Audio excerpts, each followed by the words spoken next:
My density has brought me to you. What? Oh, what I meant to say was, Wait a minute. Don't I know you from somewhere? yes, yes, I'm George. George McFly. I'm your density. I mean, your destiny. And McFly!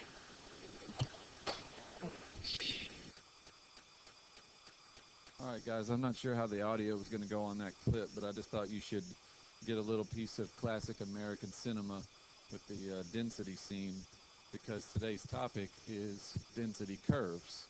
And we are going to kind of breeze through 2.1 about density curves, and we're going to spend most of our time on 2.2, the one specific density curve that we're interested in, which is the normal curve. So let's just start with some talk about density curves in general. A density curve, think of it as a histogram that has so many bars that basically they just got so thin and you smoothed out the tops and it became a smooth curve. If you are making, histograms are appropriate if I ask everybody in the room how many siblings you have, because we're all going to have answers between 0 and probably, 4, 5, or 6. But if there are a lot of possible values, you can imagine getting a ton of bars in your histogram and just kind of smoothing them out. A density curve is like an idealized model of what's going to happen in the real world. And you can see a few examples here. A lot of time they'll be kind of bell-shaped like the one in blue. Sometimes they'll have skew one direction or the other. Sometimes they'll be completely misshapen like the one at the bottom left. It's got the two peaks, just depending on what it is that we are showing. All density curves are going to have a few things in common, and we'll start with those. The first characteristic, all density curves are going to exist on or above the x-axis. The area under the density curve between 2 points is basically the probability that an individual out of the group will be between those two numbers. For instance, on this one graph, if I were to find the area between 250 and 300 in here, that's the percentage of all, I don't even know what this graph is showing us, but that's the percentage of all numbers that lie between 250 and 300. So if the graph ever spins any time on the axis, it just means that it's impossible. We almost get to the axis down here in the upper 300s. It's not impossible to have those values, but it's very rare. So you can think of it as a percentage or a probability. The area underneath is always 1 on any density curve. If you were to take a relative frequency histogram with percentages and add up the bars, they would add up to 1. Same deal here. The area adds up to 1. So all these different unique shapes are going to have a complete area of 1 underneath, and then you can get your probability or percentage by finding a portion of that 1. All right, so the median.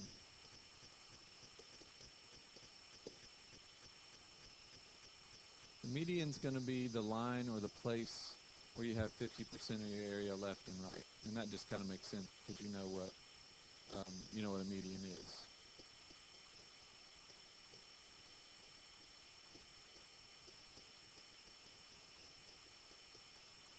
So if I could figure out the spot where I have accumulated exactly 0.5 worth of area, that's going to be my median. The mean's a little different. The mean is the balance point. And you might think, well, of course it's going to balance wherever I have half the area on the left and half of the area on the right. But it's not quite that. Some of you who've taken physics, this will remind you of torque. Think about it this way. If you are on a teeter-totter, if I go to the park with my son and sit on the teeter-totter with him, how could we possibly balance? Well, if I sat closer to the fulcrum, or the balance point, or the middle of the teeter-totter, and he sat on the end, he's going to have more torque than I am. So there's a nice picture in your book. I'll just kind of sketch it. If you have a skewed distribution, and we talked about how the tail of a distribution will pull the mean out. If you have a skewed distribution, kind of like this, the mean is going to get pulled a little bit further to the right by the tail, because a smaller amount of area that's concentrated further away is going to provide the same amount of torque, the same amount of basically desire to spin around that fulcrum. Here, this is a smaller area. However, it's concentrated further out to the right, so it's going to balance, and the mean's going to get pulled out. The median will get pulled a little bit, but it's only going to get pulled just slightly to the right of the peak in this case. So I'll actually let you refer to the book. We'll look at it in class about the mean being the balance point. Okay, so those four things apply to all density curves. Here's the thing. The reason we're going to just brush through this really quickly. You can't do calculations with just any old density curve. We are going to focus on one special density curve called the normal curve.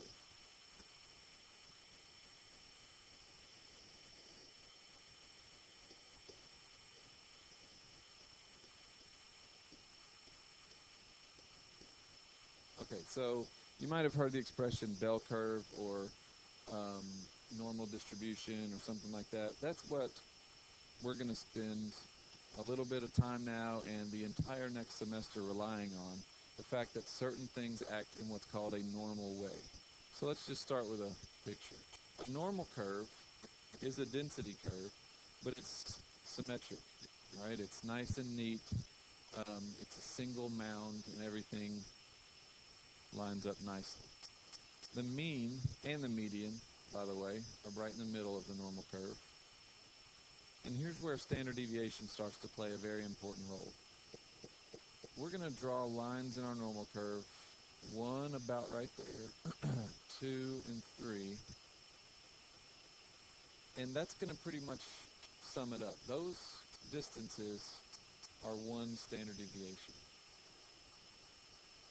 So this entire thing is 3 standard deviations left and 3 standard deviations right of the middle. And we have just a little bit of percentage outside of that. So let me put this to an example. Let's just say, and this is not accurate, but let's say the average of newborn baby weights is 7 pounds. And let's say the standard deviation is 1 pound. I'd say that's pretty accurate, but not great. What we would say if baby weights were normally distributed is N7-1. That's the notation. N with mu and sigma for mean and standard deviation. That's going to stand for a normal distribution with 7 at the middle and a standard deviation of 1. So we can draw this thing and label the bottom. 7 in the middle. You can go by 1, 6, 5, 4, 8, 9, 10. So let's say what this means. If it were true, and it's approximate, like I said, that newborn baby weights were normal with mean 7 and standard deviation 1, then what that implies is that the further away you get from 7, the more unlikely that is. And remember, the areas, for example, this area right here would be the probability or the percentage of all babies that are born between 5 and 6 pounds. We'll talk a lot about those numbers coming up. But just think about it. Babies that weigh 4 pounds or less, very rare. It's not to say that it never happens, but that's very rare because once you get out to this point on your graph, there's almost no area under the curve and above the axis. Above 10 pounds, also very rare, right? Most babies are born between 6 and 8. If you go out to 5 and 9, it's a little bit higher of a percentage, and so on. So let's talk some numbers. there is a rule called the empirical rule.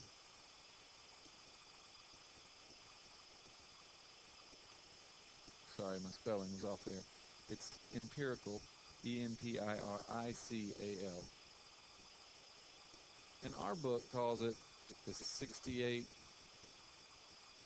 95, 99.7 rule, because they couldn't come up with a creative title. So what does this rule mean?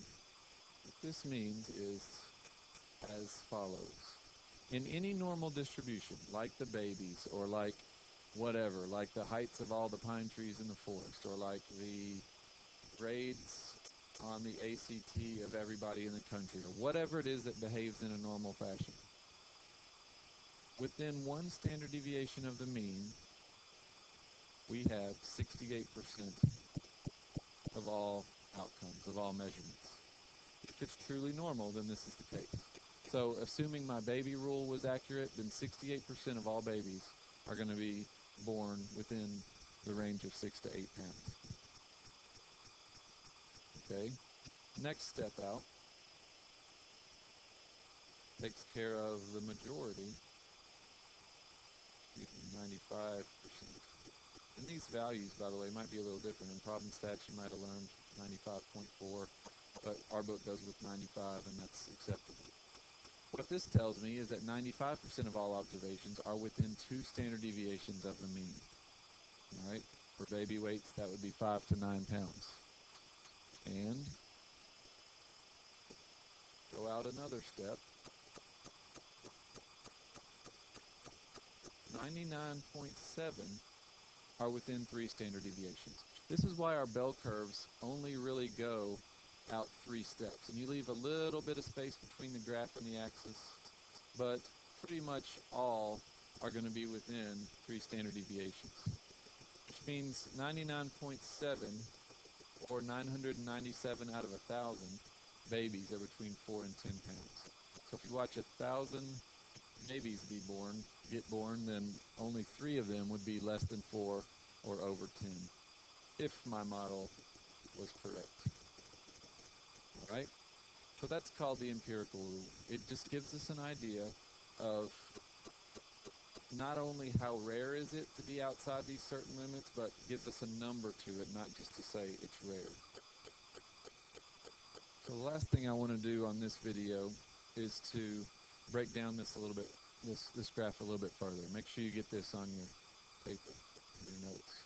If the middle section is 68, then that's got to be 34 and 34 to keep the symmetry. All right, so if this is 34 here and here, then what's going here? Well, you can approach it a couple ways. 95 minus 68. So the next section, if you subtract, you take 95, subtract 68, and cut that in half, we're going to get about 13.5% here and here.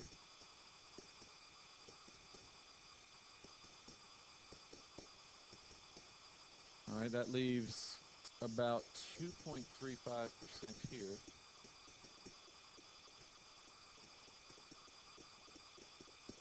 And then on our outer tails, 0.15%. Not 15%, it's 0.15%. So very occasionally, very rarely, we're going to go outside of the 4 to 10 range, or the 3 standard deviation range. So this is just going to help you answer questions. Sticking with the same example to save time.